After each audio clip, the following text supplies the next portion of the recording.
అందరికీ నమస్తే. అంత మంచే నానుల్లా టైం అయింది, ముచ్చట్లు కూడా రెడీగా ఉన్నాయి. పారి మరి ధూమ్ దా ముచ్చట సహ సమర్పిస్తున్న వారు శ్రీహరి పంచు తులసి. ముచ్చట్లు షురు చేద్దాం. మన ముఖ్యమంత్రి ఎవరు? ఇంకెవరు? శ్రీమాన్ రేవంత్ సారే కదా అని అంటారా? బరాబరే, రేవంత్ సారే. ఆ విషయం నాకు తెలుసు, మీకు కూడా ఎరకని అనుకోర్రి. కానీ రేవంత్ సారు మనకు సీఎం సారు కాదేమో అని ఇప్పుడు చాలా మందికి అనుమానం కొడుతుందట. చాలా మందికి ఏంది అసలు రేవంత్ సార్కే నేనే సీఎంను అన్న ముచ్చట మర్చిపోతుండా ఏంది అని అనిపిస్తుంది కావచ్చు. ఇది నా మాట కాదు, జనాలకు వస్తున్న అనుమానం. ఎందుకో చూడరు మీరు. కాదబ్బా, ఏమన్నంటే కోపంగాని కాంగ్రెస్ కు మన తెలంగాణ జనం ఒక జిమ్మెదారి అప్ప చెప్పిర్రు. ఆ జిమ్మెదారిని రేవంత్ సార్ తీసుకున్నాడు, సీఎం కుర్చీలో కూర్చున్నాడు. సరే ఓకే, మరి గంత పెద్ద కుర్చీలో కూర్చున్నప్పుడు పెద్ద మనిషి తీరు ఉండాలనా అద్దా? ఏందొల్లగా భాష, నువ్వు మొగోనివైతే గిట్ల చెయ్యి గట్ల చెయ్యి, చూసుకుందాం గీసుకుందాం ఏంది? అసలు ముఖ్యమంత్రి మాట్లాడవలసిన మాటలేనా? గిట్లనే గరం అవుతుర్రల్లా జనాలు. తెలంగాణ జనాలే ఏంది, సాక్షాత్తు కాంగ్రెస్ పెద్ద లీడర్లే రేవంత్ సార్ భాష మీద కోపానికి వస్తుర్రట. అరే, జనాలు నమ్మి గెలిపించిర్రు, అధికారంలోకి వచ్చిర్రు, సీఎం అయిండు. మరి నమ్మిన జనాలకు గిది చేస్తాం అది చేస్తాం, ఈ గ్యారంటీలు ఇప్పుడైతే అప్పుడైతే అని చెప్పుకోవాలి. కానీ అవి పక్కకు నువ్వుకి కొడతాం తిడతాం, ఇదే నా సవాలు ఇదే నా ఛాలెంజ్ అనుకుంటా గీ పంచాదులేంది గిట్లనే అంటుర్రోల్లా అన్నట్టు కడియం శ్రీహరి సార్ ఏమన్నాడు ఇనూర్రి. రాష్ట్ర ముఖ్యమంత్రి రేవంత్ రెడ్డి గారు ముఖ్యమంత్రి పదవిని అధిరోహించిన తర్వాత తన భాషను మార్చుకుంటాడని, హుందాతనాన్ని పెంచుకుంటాడని, ప్రజలెల్లరూ గౌరవించే తెలంగాణ యాసను భాషను ప్రచారంలోకి తీసుకొస్తాడని వాడతారని మేమందరం భావించాం. కానీ రోజు రోజుకు ముఖ్యమంత్రి గారు సహనాన్ని కోల్పోయి వేదిక ఏదైనా ప్రతిపక్షం పైన దాడి చేయడం, గత ముఖ్యమంత్రి పైన పరుష పదజాలంతో విరుచుకుపడడం, 6 గ్యారంటీలను అమలు చేయలేని అసహనంతో ప్రశ్నిస్తున్న వారిపై విమర్శలు చేయడమే పనిగా పెట్టుకున్నట్టుగా కనిపిస్తున్నది. ఇది చాలా దుర్మార్గం, విచారకరం. దీన్ని తీవ్రంగా మేము ఖండిస్తున్నాం. సార్ చెప్పింది వాస్తవమే కదా అన్నట్టు రేవంత్ సార్ సవాల్ మీద మన బాల్క సుమన్ అన్న ఇంకో సవాల్ చేసిండట. ఏందో ఇందాం అన్న. ఏందే?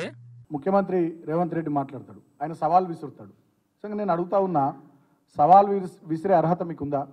గతంలో కొడంగల్లో అసెంబ్లీ ఎన్నికల్లో కొడంగల్ అసెంబ్లీ సీటుకు మీరు పోటీ చేసినప్పుడు ఆనాడు ఎమ్మెల్యేగా ఓడిపోతే రాజకీయ సన్యాసం తీసుకుంటున్నావు. ఎమ్మెల్యేగా ఓడిపోయిన వెంటనే మళ్ళీ మల్కాజ్గిరి ఎంపీకి పోటీ చేసిన 3 నెలలు తిరగకముందే. జిహెచ్ఎంసీ ఎన్నికల్లో, మా ప్రభుత్వం వచ్చిన కొత్తలో జరిగినటువంటి జిహెచ్ఎంసీ ఎన్నికల్లో ఆనాడు బీఆర్ఎస్ పార్టీ సొంతంగా మేయర్ స్థానాన్ని కైవసం చేసుకుంటే రాజకీయ సన్యాసం అన్నావు.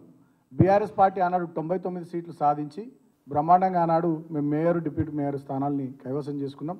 మళ్ళా నువ్వు మాట తప్పినావు. కాబట్టి అటువంటి నీకు సవాల్ చేసే అర్హత లేదు. అయినప్పటికీ నువ్వు నిన్న సవాల్ చేసినావు కాబట్టి కేటీఆర్ గారిని ఇవాళ మేము సవాల్ చేస్తూ ఉన్నాం. మీకు దమ్ముంటే మీ రాహుల్ గాంధీ గారిని ప్రధానమంత్రి అభ్యర్థిగా ప్రకటించుకొని 543 సీట్లున్న లోక్సభలో ఈ భారతదేశంలో మ్యాజిక్ ఫిగర్ 270 సీట్లు కదా, దమ్ముంటే ఆ 272 సీట్లు మ్యాజిక్ ఫిగర్ దాటేటట్టుగా కాంగ్రెస్ పార్టీ మీ రాహుల్ గాంధీ గారిని ప్రధానమంత్రి అభ్యర్థిగా ప్రకటించుకుని ఎన్నికలకు పోవాల్సిందిగా నేను సవాల్ చేస్తూ ఉన్నా. ఆహా, ఇప్పుడు తగ్గ ఆఫర్ ఉన్నది పాటు. మరి దీనికి రేవంత్ సార్ ఏమంటాడో ఒప్పుకుంటాడా? అయినా ఇదివరకు ఎన్నో మట్ల సవాళ్ళు చేసిండు ఈ రేవంత్ సారు. రాజకీయ సన్యాసం తీసుకుంటా అని కూడా చెప్పే ఇక ఛాలెంజ్లో ఓడిపోయినాకనేమో తూచానే. ఇప్పుడేమో మళ్ళా సవాళ్ళు ఛాలెంజ్లు అంటే ఇది కూడా ఊదుగాలది పీరి లేవది అన్నట్టే పాటు అని అంటుర్రల్లా. అయినా రేవంత్ సారు జనాలు మీ మీద చాలా నమ్మకం పెట్టుకున్నారు. ఇప్పుడు ఏదో చేసి పెడతారని ఓట్లేసిర్రు. ఈ ఛాలెంజ్లు షరతులు మీరు ఎన్నడన్నా చూసుకోరు. కానీ ఓట్లప్పుడు మాకు మాట ఇచ్చినట్టు గా స్కీములు గ్యారంటీలు అన్ని చక్కగా అమలు చేయరా సారు? మన రాష్ట్రం కోసం కేసీఆర్ సార్ కంటే ఇంకా మంచిగా పనిచేసి సార్ కంటే ఇంకా మంచి పేరు తెచ్చుకో. గా పనేదో చూడాలే గాని ఈ సవాళ్ళు ఛాలెంజ్లు ఈ దిక్మల భాషలేంది సారు అని అంటుర్రు జనాలు. అన్నట్టు ఇంటర్ పరీక్షలు స్టార్ట్ అయినాయి కదా, కానీ ఏ మాట కామాటనుల్లా ఈ ఇంటర్ పోరగాళ్ళని చూస్తే నాకు పానమంతా గలుక్కుమంటుంది. ఎందుకంటారా, ఇంటర్ పరీక్షలు ఒడిచిపోతాయి. ఇక మళ్ళీ ఎంసెట్ అని పరీక్ష ఉంటుంది, దానికోసం మళ్ళీ చదువు మీద పడాలి. ఇక ఐఐటీలు గిఐటీలు అని ఇంకో రామాయణం. అంటే ఎండాకాలం అంతా అందరికి సెలవులు ఉంటే ఇంటర్ వాళ్ళకు మాత్రం చదువుడే వాళ్ళ పని అన్నట్టు ఈ పరీక్షల సంగతి చూడురు ఎట్లా నడిచిందో. మన కాడ 11వ తరగతి పరీక్ష స్టార్ట్ అయినాయి వల్ల ఒక్క నిమిషం లేట్ అయినా లోపలికి రానిచ్చేది లేదనే కండిషన్ ఉన్నది కదా. ఇక బరాబర్ 9 కొట్టంగానే సెంటర్లో గేట్ వేసి బెడం పెట్టి తాళాలు వేసిర్రు. ఇక పిల్లగాళ్ళు కూడా వాళ్ళకి సెంటర్లో కాడికి వచ్చిర్రు. అన్నట్టు ఇక టైం అయిపోతుంది అనుకుని ఈ పోరగాళ్ళని చూడుర్రి ఎట్లా ఉరికస్తుర్రు. మెల్లగా కింద పడగల్లా. అర్ధగంట ముందెళ్తేమో ఇంటికాడికి వెళ్ళి ఇక ఇంకా కొందరేమో పరీక్ష ఇంకొక 5 నిమిషాలు ఉన్నదనంగా కూడా సెంటర్ ముంగట బుక్కులు మరేసారు వాళ్ళ. అంటే టైం వేస్ట్ చేస్తలేరు అన్నట్టు వాళ్ళు. ఇక చాలా మంది పిల్లగాళ్ళను అమ్మా నాన్నలే సెంటర్ కాడికి పట్టుకొచ్చి జర మంచి ముచ్చాలు చెప్పి టాటా చెప్పుకుండా సాగదోలిరు లోపలికి. అన్నట్టు లేటుగా వచ్చిన వాళ్ళు కూడా ఉన్నారు. పాపంకి బుజ్జవ్వకు 2 నిమిషాలు లేట్ అయిందట. బతులాడుతున్నా కానీ లోపలికి పంపలే సార్లు.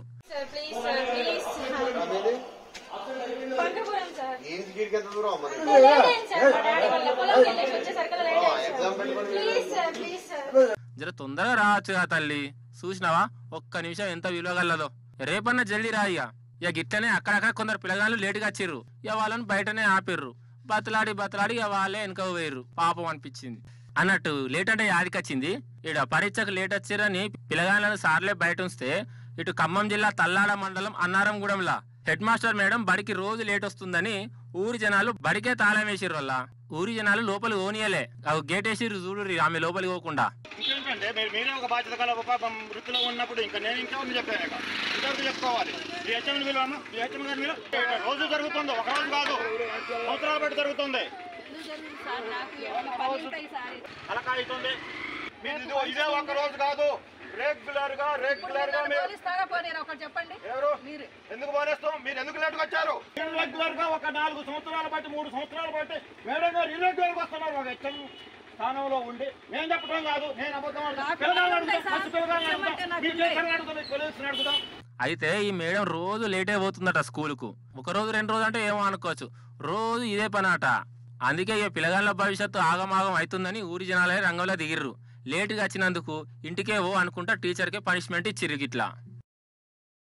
ఇప్పుడు మనం సిరిసిల్ల జిల్లా పెద్దూరుకు పోదాం పారుల్లా. ఆ ఊర్లే పండుగనే నడిచింది.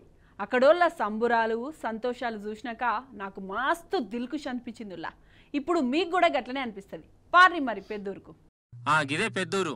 అగో మన రామన్న వచ్చిండు. ఇక ఊరి జనంతో మంచిగా కూర్చొని మాటా ముచ్చట పెట్టుకుంటా మంచి షెడ్ అరుచుకుంటుండు. చూద్దాం జరసేపు వీళ్ళని ఇట్లనే. వాళ్ళు తర్వాత మన పెద్దూరు నాయకులు అందరు వచ్చి వీళ్ళు చెప్పారు మొదలు ఇట్లా జరిగింది, ఇంకేమైనా చేయాలి మనం అంటే. దీనికి ఉపాయం ఏంది, పరిష్కారం ఏంటంటే చెప్పింది మొదలు పైసలు కట్టాలని. నారాయణ స్వామి సారు మంద భీమరెడ్డి వాళ్ళిద్దరు అప్పుడు గల్ఫ్ లో ఉండే మీకోసం కొట్లాడుతుండే. ఆ భీమరెడ్డి గారు నేను కలిసిపోయినాం నేపాల్కు. నేపాల్ ఇండియన్ ఎంబసీ పిలిపించింది, చెక్ ఇచ్చింది, అవన్నీ పేపర్ పైసలు ఇచ్చినాక ఏమనుకున్నామంటే అయిపోయింది, మీరు వెంటనే వస్తారనుకున్నాం. కాకపోతే అదంతా అనురాధం మేడం మళ్ళీ మా లాయర్ గారు ఆమె కూడా ఉండే, ఆమె బాగానే ప్రయత్నం చేసింది. 2014 వచ్చేసారు గుర్తుందని అప్పుడు వచ్చినా. కాకపోతే ఇక అన్ఫార్చునేట్లీ అప్పుడు కాలేదు. నేను వచ్చింది ఎందుకంటే మీరు ఇక్కడ మరి ఇన్ని రోజులు బయట ఉన్నారు, జైలు ఉన్నారు, మీకు ఇప్పుడేమన్నా చేయాలి, సాయం చేయాలి, మిమ్మల్ని మీ కాళ్ళ మీద నిలబెట్టాలని వచ్చింది. నేను ఏం చేయమంటారో చెప్పండి. నిజంగా వీళ్ళు రామన్నతోని బాధలు చెప్పుకుంటున్నంత సేపు నాకు మనసంతా బరువెక్కిందల్లా. అన్నట్టు వీళ్ళని ఏర్పాటు చేసిర్రా. అయ్యా మీకు మొన్న చెప్పిన ఈ 5గురు సిరిసిల్ల జిల్లా బిడ్డలు పొట్టకుడి కోసం అప్పట్లో దుబాయ్కి పోయిర్రు. కానీ ఏదో కేసులో ఇరుక్కపోతే జీవిత ఖైదు పడ్డది. 18 ఏళ్ళు జైల్లోనే ఉన్నారులా. ఈ ముచ్చట మన రామన్నకి ఎరికైంది. వాళ్ళని విడుదల చేయించేందుకు మస్తు తనలాడిండు. నేపాల్ దుబాయ్ అనుకుంటా దేశాలు కూడా దాటిండు. కేసు పెట్టిన నేపాల్ కుటుంబానికి పైసలు ఇచ్చిండు. దుబాయ్లా వీళ్ళ తరపున వకీళ్లను పెట్టిండు. విడుదల చేయాలని పెద్దోళ్ళను కలిసిండు. లాస్ట్కు మొన్న జైలు నుంచి బయటపడి సొంతూర్లకు వచ్చిర్రు వీళ్ళు. కానీ రామన్నకి ఇట్లా ముంగడ పడకుంటే వీళ్ళు ఇప్పట్లో విడుదల గానే కాకపో ఇప్పటికీ జైల్లోనే ఉండు.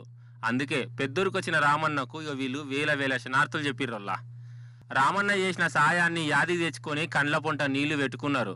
ఇగో వీళ్ళ నడుమ మాటా ముచ్చట చూడుర్రి. మీకేమైనా చేసి మిమ్మల్ని నిలబెట్టాలని నేను అనుకున్నా. కానీ దురదృష్టం ఏంటంటే మన గవర్నమెంట్ లేదు. మన గవర్నమెంట్ ఉంటేనేమో అల్కా చేస్తుంటే. కాకపోతే ఇప్పటికి కూడా ఎమ్మెల్యేగా నేనే ఉన్నా కాబట్టి మీకు తప్పకుండా అయితే మీ కాళ్ళ మీద నిలబెట్టేట్టు ఏదైనా వ్యాపారం పెట్టుకుంటామంటే జేసీబో అదో ఇదో అని చెప్పి నాకు మన వాళ్ళు ఏం చెప్పారంటే అట్లాంటి ఉపాయం ఏదైనా చేయండి అన్న అని చెప్పిండ్రు. అట్లయినా సరే, లేదా మీరు ఏదైనా వేరే ఎక్కడైనా మేము చేస్తాం, మాకు ఇదివరకు తెలిసిన పనే ఉన్నది చేస్తామంటే అట్లనే సరే. కానీ ఇక్కడనే ఉంటే బెటర్ ఏమో. ఇన్ని వసతులు సమకూరిన తర్వాత మనం ఎక్కడో ఉండవలసిన అవసరం ఏంది? ఇలా తెలంగాణలో ఇంత మంచిగా వ్యవసాయం అయినాక ఇన్ని వసతులు సమకూరినాక ఇక్కడ బతుకుదేరు ఇన్ని అవకాశాలు ఉండగా అక్కడ ఓడేందుకు? కొత్త మాట ఎందుకు మిమ్మల్ని మళ్ళీ మీ కాలం మీద నేను నిలబెడతా పక్కా నా మాట నేను 100% నిలబెట్టుకుంటా మీరు దయచేసి కాకపోతే మీ లెక్క మళ్ళీ ఒకరు కాకుండా మీరు కొద్దిగా చెప్పాలి ఏజెంట్ల మోసాలు అసలు పోయే అవసరం ఏముందనే మాట. నిజంగా 18 ఏళ్ళు జైల్లో ఉండుడంటే చిన్న ముచ్చట్న అనోళ్ళ సగం జీవితమే పోయింది అన్నట్టు కదా. అంత కన్ఫ్యూజ్గా ఉంటుంది, ఏ పని చేయాలనో సమాజ్ కాదు. అందుకే వీళ్ళ కుటుంబాలకు హిమ్మత్ ఇచ్చేందుకు రామననే ముంగడ పడ్డాడల్లా.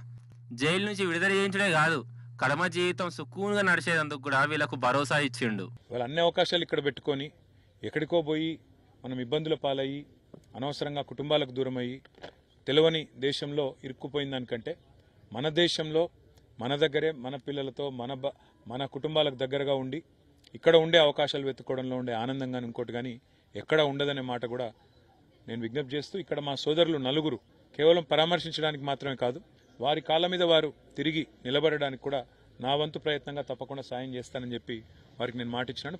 కానీ తెలంగాణ బిడ్డలు దేశంలో ఆపదలు ఇరుక్కున్నారని ఎరుకవుతూనే వాళ్ళ కోసం ఏండ్ల తరబడి తండ్లాడి బయటికి తీసుకొచ్చుడు, వాళ్ళ కుటుంబాలకు సాయంగా ఉండు నిజంగా గ్రేట్ కదా. మన పక్కింట్లో ఉండే మనిషో, దినం మనం చూసే మనిషో, ఎన్నడూ కూడా మనం దేకని మనిషో సడన్గా సెలబ్రేట్ అయితే ఎట్లుంటుందిలా ఒక్కసారి ఊహించుకోండి. అప్పుడు దాకా దేకనోళ్ళం కూడా ఒక్కసారి సెల్ఫీ ఫోటో దిగాలనుకుంటాం కదా. ఇట్లనే ఒక పార్కులా రోజు చూసే ఒక పాత డొక్కు వస్తువు సడన్గా సెలబ్రేట్ అయిపోయింది. ఎట్లనో చూడుర్రి మరి మీరు. అయితే మన హైదరాబాద్లో ఉన్న కేబీఆర్ పార్కు పోదాం పార్వల్లా. అయ్యో గదే నెమలికల పార్కు. అగో లోపల ఎండిపోయిన షెట్టర్లో చూడుర్రి ఏమున్నదో. ఏమున్నది, ఏదో పాత ఇనుప సామాను ఉన్నట్టున్నది. దుకాణ పూలకైతే పీరికడి బఠానీలా నత్తాయి అని కారడ్డం ఆడారు. ఇన్నొద్దులు గిట్లనే అనుకున్నారు పార్కులో తిరిగేటోళ్ళు. కానీ ఇది పల్లి బఠానీల పాత ఇనుప సామాను కాదు, నిజాం రాజులు వాడిన పెట్రోల్ పంపు. అరే అవ్వంటే అగో దగ్గరికి వెళ్ళి చూద్దాం. అయితే వెనుకట నిజాం రాజు ఆయన కార్లకు బండ్లకు పెట్రోల్ పోసేందుకు ఇక సొంతంగా ఒక పెట్రోల్ పంపు పెట్టుకున్నాడు. అదే ఇదాట. ఇక ఇది కేవీఆర్ పార్క్ లో ఎన్నాళ్ళ పట్టో ఉన్న ఎవ్వరు దేకలే. కుక్కలు నక్కలు కూడా అటు ఇటు తిరిగినాయి దాని చుట్టూ, కానీ ఎవరు పట్టించుకున్నది లేదు. ఇక ఈ నడమనే ఎవరో చూసి జంగల్ ఆఫీసర్లో చెప్పిర్రు. ఇక వాళ్ళు దీని మీద పరిశోధనలు అవి ఇవి చేసి ఇక ఇది నిజాం రాజుదే, ఆయననే దీన్ని ఈడ దాచిపెట్టుకున్నాడు అని తేల్చేసిర్రు. ఇక ఈ ముచ్చట ఎరుకోవడంతోనే పార్క్ కచ్చటోళ్ళు దీంతో సెల్ఫీ ఫోటోలు దిగుతుర్రల్లా. రాజావారి పెట్రోల్ పంపు అనుకుంటా మురిసిపోతుర్రట. మొత్తానికి మొన్నటిదాకా సెలూం బట్టి మూల పడిపోయిన ఈ ఇనుప సామాను ఇప్పుడు పెద్ద ఫేమస్ అయిపోయింది. అందరికి టైం వచ్చినట్టే ఈ పంపుకు కూడా ఇన్నేళ్ళకి టైం వచ్చింది అన్నట్టు, అంతే కదా. ఇప్పుడు మనం ధూమ్ధామ్ ముచ్చట్లల్లా చిన్నపాటి చిటుకు పొట్టుకు వైరల్ వీడియోల ముచ్చట్లు చూద్దాం. ఏమంటారులా, అసలే టైం కూడా లేదు, పార్రి మరి జల్దీన చూసిద్దాం. ఫస్ట్ ఈ ముచ్చట చూద్దాం. ఇగో ఈడ కుక్క వండుకొని ఉన్నది కదా, ఇడి దిక్కమో బుజ్జి ఆడుకుంటుంది. అప్పుడే బూచోడు వచ్చిండు. ఈ పాపను ఎత్తుకపోయి గురం పెట్టుకున్నాడు ఆ కంతిరోడు. ఏమైందో చూడు రీగా.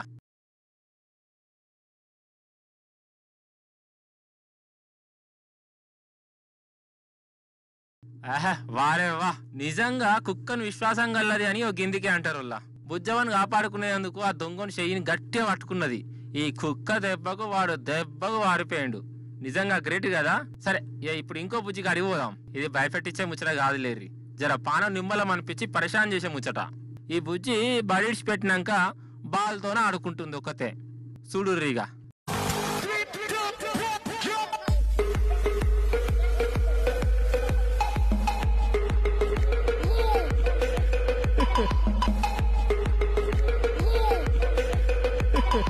అయి బాబా చిన్నది కాదు కదా ఈ బుజ్జి. అసలు ఏమన్నా బ్యాగులు వేసుకున్నదా బాల్ను కదా. అగర్సే ఆ కిడ్నాపర్ గాడు ఈమె దగ్గరికి వస్తే ఈ బాల్తోనే గెదుముకుంటే ఇలా కొట్టుకోవచ్చు వాడిని. ఇట్లుంటాయి అలా చిన్న పోరాల కథలు.